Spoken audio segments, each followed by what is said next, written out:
You might be wondering, why does my grease gun not work?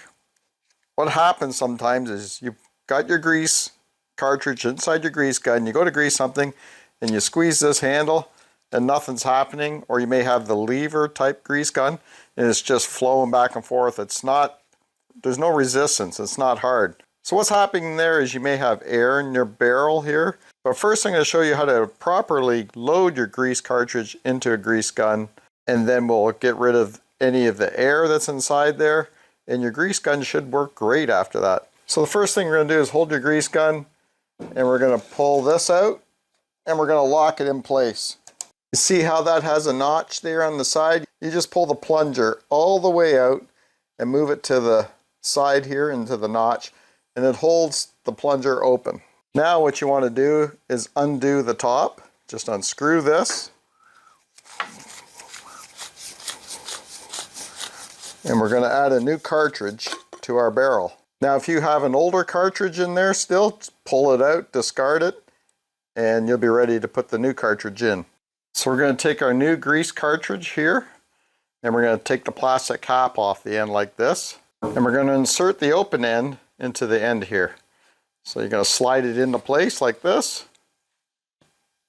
Now we're going to take this tab off and open up the grease cartridge.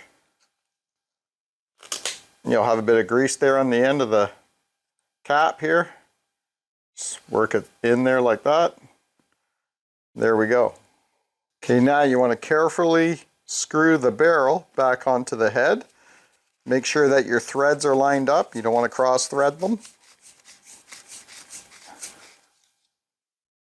And we're going to tighten it up there like that. Just snug it up lightly. Okay, now we're going to unlock our plunger rod here. But first, what we're going to do is we're going to screw this about 1.5 to 2 turns back. And what that's going to do is when you release this plunger rod, it's going to push grease up into here, into the barrel, and you're going to push air out this way. So we're going to release the plunger rod, and we're going to push it up. There we go. Now our plunger rod is all the way in, and we're going to tighten the barrel and the head up. So just hand tighten it. There we go. We have a new cartridge of grease in there. So this grease gun here has a bleeder. This here is a bleeder. And you just push open the little ball in there, and it'll release any air that's in there. You can see grease coming out of there now. Okay, now we're going to prime our grease gun. So we're just going to give it a few pumps.